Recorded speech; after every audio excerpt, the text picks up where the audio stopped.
Hey, Randy Patrick here. Time for another video. It's Housing Bubble 2.0 News of the Week, or as I like to call it, another episode from As the Housing Market Turns. Today is, I think it's the April the 3rd. Look at that, Wednesday, April the 3rd. Time is flying by these days, can't keep track. Well, really, the topic that is kind of dominating the news the past couple of days really has been mortgages. So we're going to sort of focus on that today for a while. So that's the thing. We've had domination of mortgage news over the past few days. And of course, the other week we had the biggest 1 week drop in a decade of all times.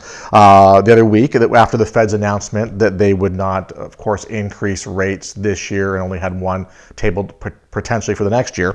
So when stuff like that happens, we see mortgage applications respond to whether rates go up, down, announcements, whatever. And of course, mortgage application volume surged 18.6% from the previous week, which is interesting. And that's a 28% increase from this time a year ago. Now, this is, of course, the data comes from the Mortgage Bankers Association, MBA. Now, however, the segment that really jumped was not purchase mortgages or purchase mortgage applications. It was the ReFi, the refinance applications. So ReFi applications jumped 39% for the week.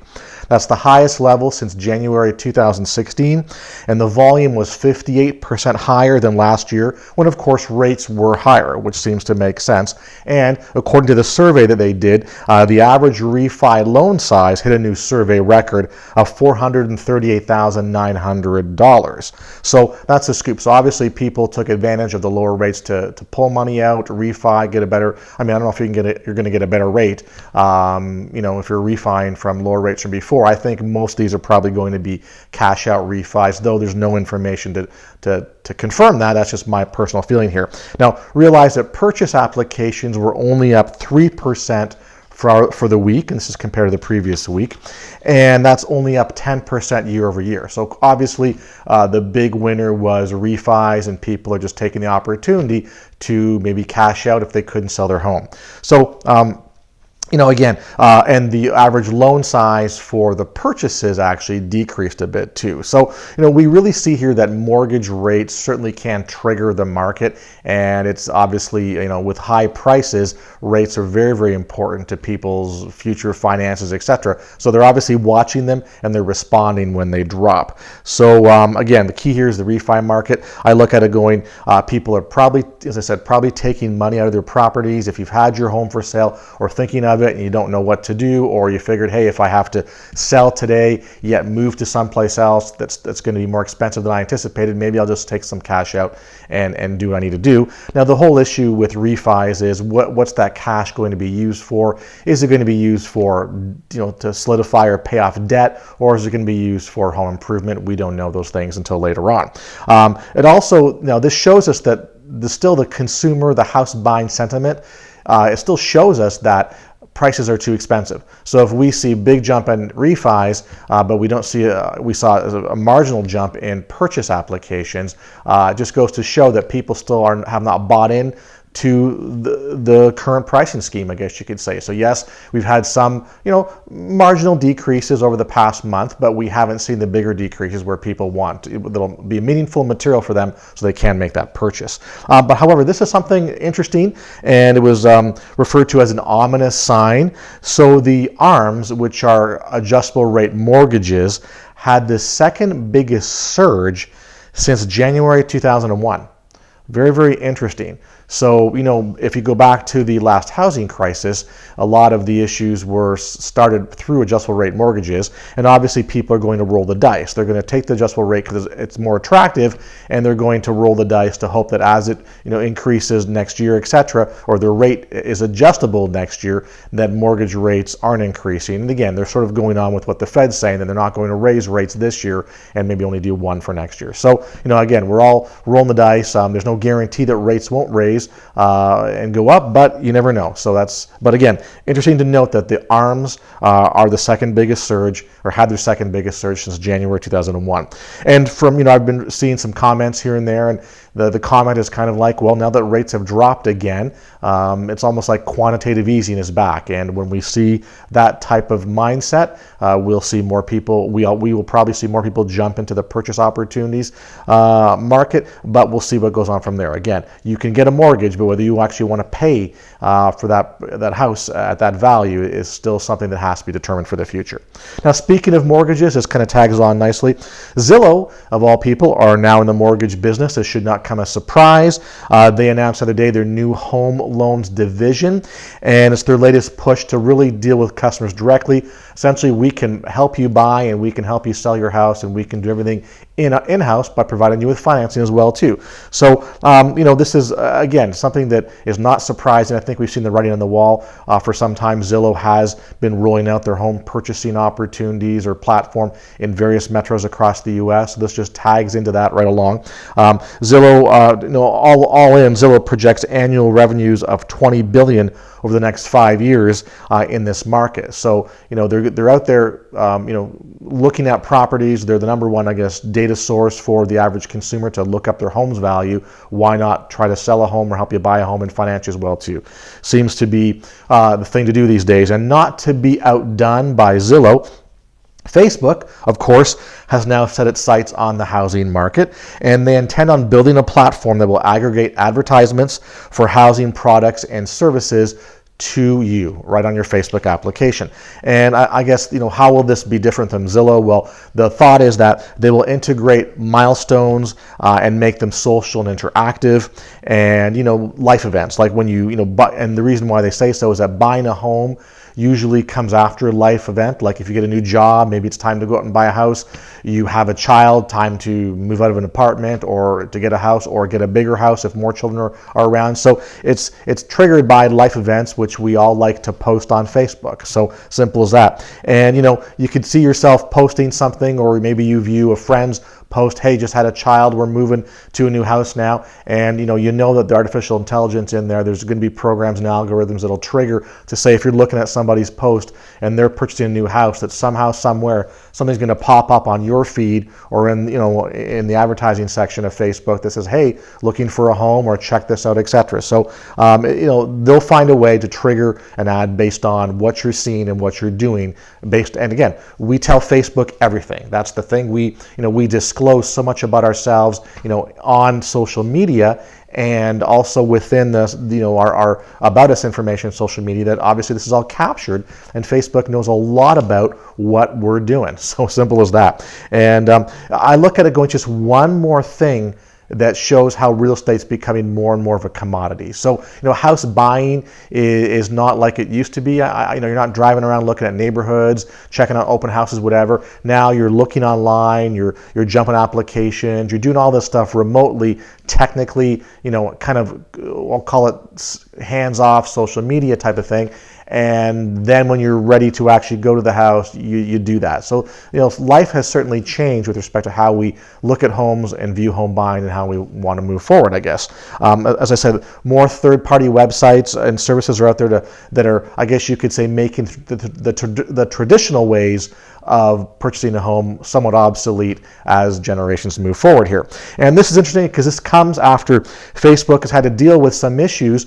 So HUD, which is the Department of Housing and Urban Development, HUD basically charged Facebook with it violated its discrimination policies, and because of how the ad-based platform is being used. So, if I'm a real estate agent or broker, I guess you say, but if I wanted to place a Facebook ad, I could go into Facebook and I could actually drill down and only advertise to consumers based on the criteria that Facebook gives me. And if you look at some of that, I could take age, I could take gender, I could take zip code, location, whatever. And because of that ability, HUD determined that violates the anti-discrimination policy, because you can't, and this is, as real estate agents, any real estate agent can tell you, there's certain rules on housing, and there's discrimination policies, and age, gender, zip code is a little bit gray as far as I'm concerned, because again, if I have a market specialty, I want to be the best listing agent in a certain zip code, I should be allowed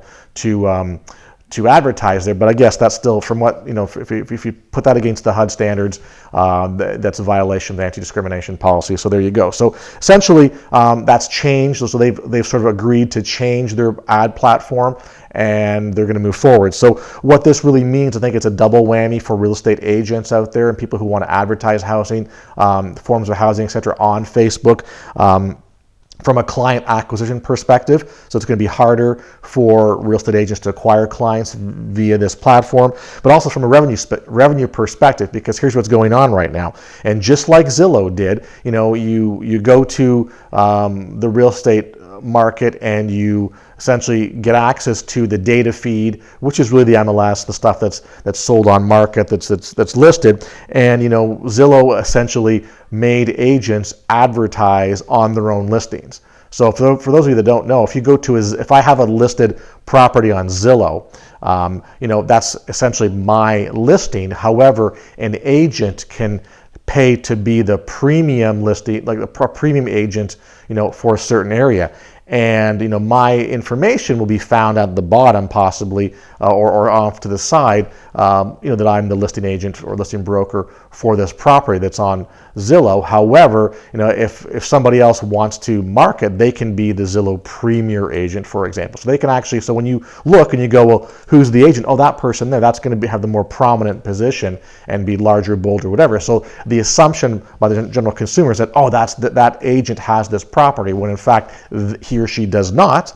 But get your phone call. And again, so it's the same thing. Zillow will be taking away real estate agents' ability to further mine, market, and get their own customers. That's just, and ultimately compete with them like Zillow is. So Zillow now has, from being a advertising hub to essentially now competing directly against real estate agents. That's what Zillow's doing, and Facebook will be down this path soon enough. So there you go. So that's what's going on in the application opportunity zones these days with respect to advertising. So CoreLogic predicts that home values will rise again. They predict the annual home gains to hit about 5% in 2020. This, of course, is due to lower mortgage rates, which makes sense. They say that 40% of the nation's 50 largest housing markets are currently overvalued. This is down from 48% from a year ago. So obviously some of the home price decreases in new inventory has brought some of that value down. But researchers also said that that share could jump again. So they're saying, well, we're down in value now, but if they predict an increase in value, then more of those metros will be overvalued. So we're kind of, I'm not too sure what they're saying here, but it's rising inventory has been helping buyers and making the market slightly more competitive for sellers.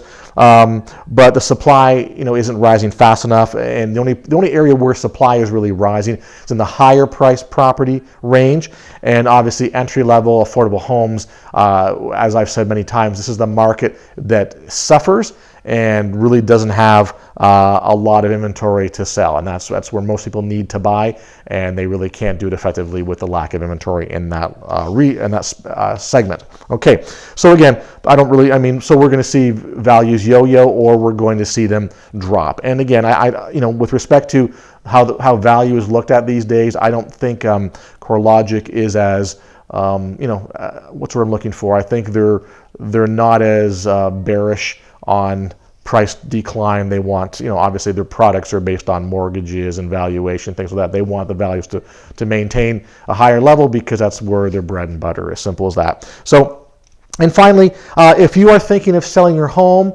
do it in 2019. Do it this year.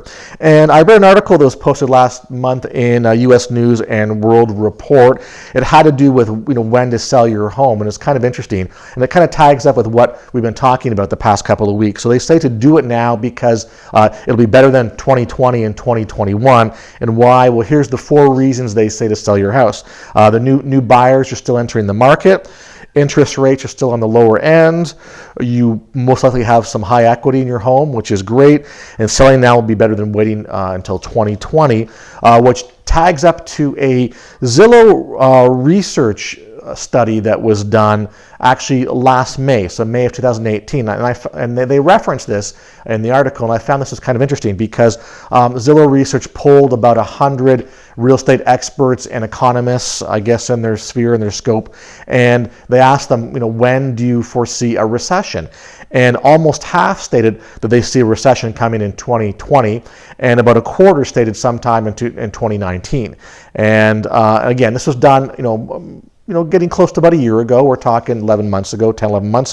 But if you think about it, this is coming off what would really be a high water mark on values throughout the year in real estate. So I think May, June-ish was times where values were about their peak across the board last year. So this is in line with some current predictions that were recently made about when a recession is coming, and also with the yield curve inversion.